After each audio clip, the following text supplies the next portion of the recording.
आकाशवाणी मुंबई. मी सोनल चव्हाण. आणि मी अमिता बडे. प्रादेशिक बातम्या देत आहोत. ठळक बातम्या. मुलांमध्ये विज्ञानाची गोडी वाढवण्यासाठी विज्ञान कथा आणि विज्ञान कादंबरी उपयुक्त ठरतील असं महाराष्ट्राचे राज्यपाल रमेश बैस यांचं प्रतिपादन.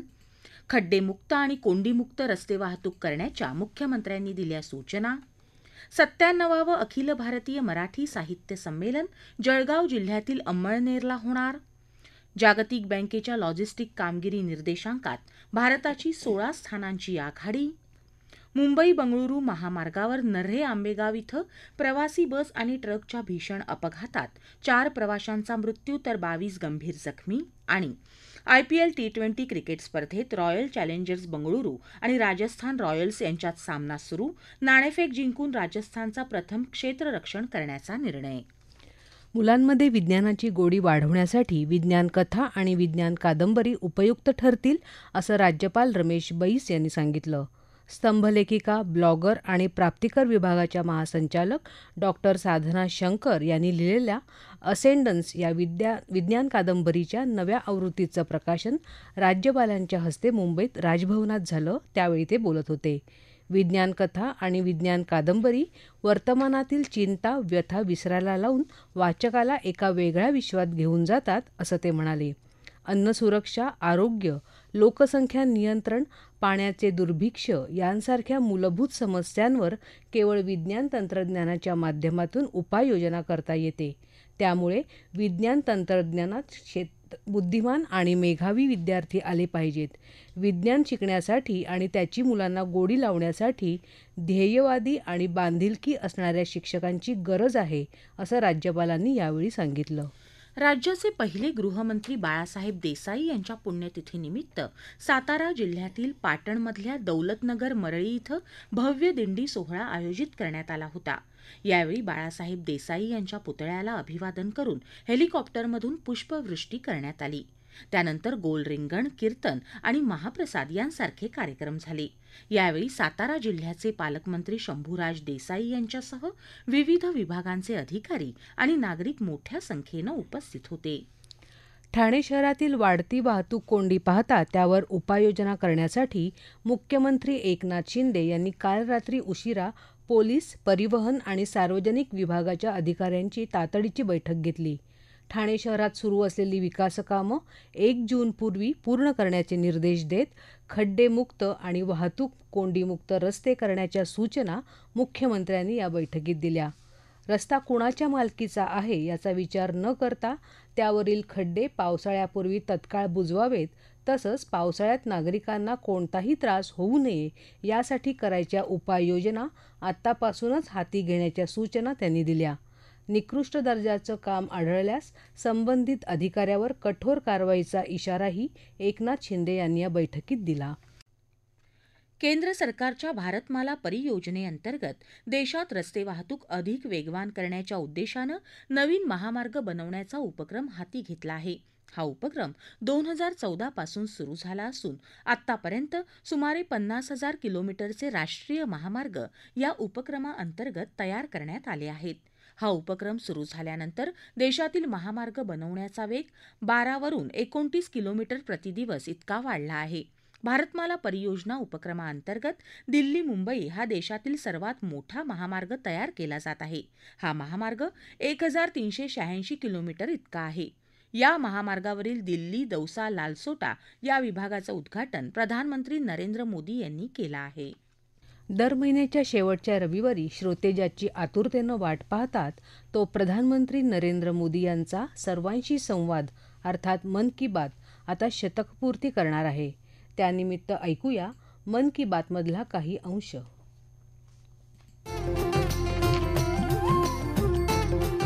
फार पूर्वी भारताची गणना श्रीमंत देशामध्ये व्हायची. सुजलाम सुफलाम असलेल्या या भूमीनं अनेक उद्योग निर्मितीद्वारे आपलं विपणन क्षेत्र विकसित केलं. हातमाग हा असाच एक महत्त्वाचा व्यवसाय. हातमाग उद्योगातून तयार झालेल्या वस्तूंना जगभरात मागणी आहे. हातमागाविषयी बोलताना प्रधानमंत्री नरेंद्र मोदी यांनी 25 जुलै 2021च्या मन की बातमध्ये सांगितलं, साथियों, हमारे देश के ग्रामीण और आदिवासी इलाकों में हैंडलूम कमाई का बहुत बड़ा साधन है।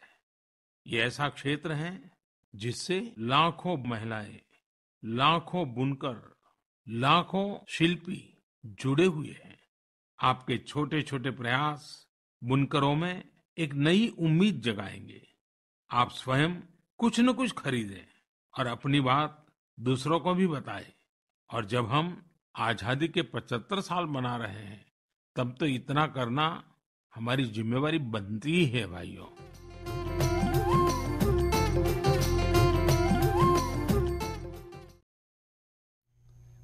या प्रादेशिक बातम्या आकाशवाणीच्या मुंबई केंद्रावरून देत आहोत.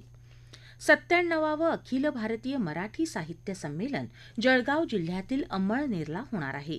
अखिल भारतीय मराठी साहित्य महामंडळाच्या पुण्यात झालेल्या बैठकीत आज हा निर्णय घेण्यात आला.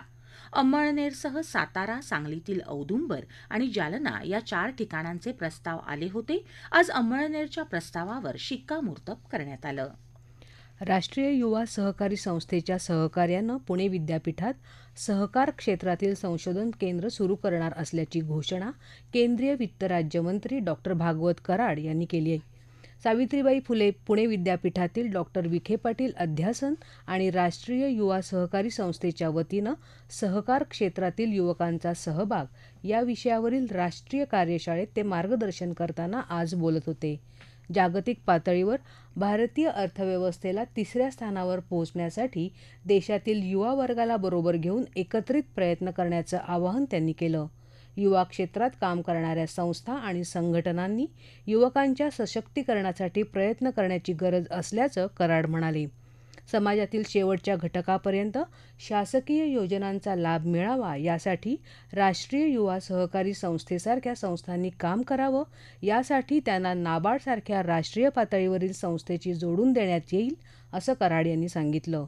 अजित पवार यांनी 2 दिवसांपूर्वी मुख्यमंत्रीपदाची इच्छा बोलून दाखवली होती. या संदर्भात माध्यमांनी विचारलेल्या प्रश्नाला उत्तर देताना कराड म्हणाले की, दावा करणं वेगळी गोष्ट आहे, बहुमत असणं वेगळी गोष्ट आहे. जर बहुमताच्या बाजूनं ते जर आले किंवा बहुमत कदाचित त्यांना कधीतरी भविष्यात मिळालं 10-20 वर्षांना, तर ते होऊ शकतात. माझं काही त्यांना विरोध नाही. चांगले कार्यकर्ते, धडाडीचे कार्यकर्ते आणि ते जे जे वक्तव्य करतात त्याच्याकडे या राज्याचं सध्या लक्ष लागून आहे. सोलापूर शहरातल्या होटगी रस्त्यावरच्या श्री सिद्धेश्वर कारखान्याच्या पेपर मिलला आज सकाळी 11च्या सुमाराला आग लागली. सोलापूर महापालिका अग्निशमन दलानं ही आग आटोक्यात आणली आहे. आगीत गोदामातले पेपरचे गठ्ठे जळून खाक झाले असून लाखो रुपयांचं नुकसान झालं आहे. आग नेमकी कशामुळे लागली याचं कारण अद्याप स्पष्ट झालेलं नाही.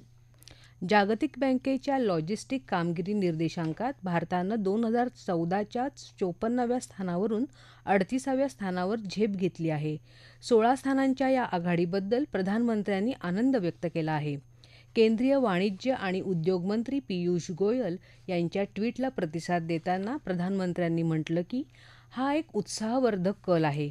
लॉजिस्टिक पायाभूत सुविधांमध्ये केलेल्या सुधारणा आणि एकूणच लॉजिस्टिक क्षेत्रामध्ये केलेलं काम यामुळे हे यश मिळवणं शक्य झालं आहे. या सुधारणांमुळे आपला खर्च वाचेल, तसंच आपले व्यावसायिक अधिक स्पर्धात्मक होतील. सातारा जिल्ह्यातल्या पाटण तालुक्यातल्या मल्हारपेठ भागातील आबदारवाडी इथं रानडुकराच्या शिकारीसाठी लावलेल्या फासात अडकून बिबट्या मृत झाल्याचं आढळून आलं आहे. सदर घटनेची माहिती मिळाल्यानंतर वन विभागाचे अधिकारी घटनास्थळी दाखल झाले असून फास लावणाऱ्याचा शोध घेत आहेत. मुंबई बंगळुरू महामार्गावर नरे आंबेगाव इथं आज पहाटे स्वामीनारायण मंदिराजवळ प्रवासी बस आणि ट्रकच्या भीषण अपघातात 4 प्रवाशांचा जागीच मृत्यू झाला, तर 22 जण गंभीर जखमी झाले आहेत. अपघाताची माहिती मिळताच पोलिसांनी घटनास्थळी धाव घेऊन जखमींना तात्काळ रुग्णालयात दाखल केलं. कोल्हापूरहून मुंबईला जात असलेले खासगी प्रवासी बस आणि साखर घेऊन जाणाऱ्या ट्रकची जोरदार धडक झाल्यामुळे हा अपघात झाला. या प्रकरणी पोलिसांनी गुन्हा दाखल केला असून अधिक तपास सुरू आहे. उद्यम इन्क्युबेशन सेंटर, पुण्यश्लोक अहिल्यादेवी होळकर सोलापूर विद्यापीठ आणि रब्बी ज्वारी संशोधन केंद्र सोलापूर यांच्या संयुक्त विद्यमानं मिलेट स्टार्टअप फेस्ट 2023 या भरडधान्य प्रदर्शनाचं आयोजन करण्यात आलं आहे. हे प्रदर्शन 21 एप्रिल ते 24 एप्रिल असं 4 दिवस सुरू राहणार आहे. प्रदर्शनाचं उद्घाटन विद्यापीठाच्या कुलगुरू डॉ मृणालिनी फडणवीस आणि रब्बी ज्वारी संशोधन केंद्र सोलापूरचे प्रमुख डॉ बसवराज रायगोंड यांच्या हस्ते झालं. स्टार्टअपमध्ये विद्यापीठ घेत असलेल्या प्रयत्नांना समाजातून मिळत असलेला प्रतिसाद लवकरच भविष्यातले मोठे उद्योजक निर्माण करेल, असं कुलगुरू डॉ फडणवीस यांनी प्रदर्शनाच्या उद्घाटन प्रसंगी सांगितलं. या प्रदर्शनासाठी नवउद्योजक आणि सरकारी यंत्रणा मिळून 23 स्टॉल्स उभारण्यात आले आहेत. प्रदर्शन पाहायला स्टार्टअप्ससोबतच विद्यार्थी, शिक्षक आणि परिसरातील नागरिक मोठ्या संख्येनं उपस्थित आहेत. कोविड-19च्या वाढत्या संसर्गाला आळा घालण्यासाठी मुंबई, पुणे आणि ठाण्यासह अतिजोखमीच्या 10 जिल्ह्यांवर लक्ष देण्याच्या सूचना सार्वजनिक आरोग्य मंत्री तानाजी सावंत यांनी दिल्या आहेत.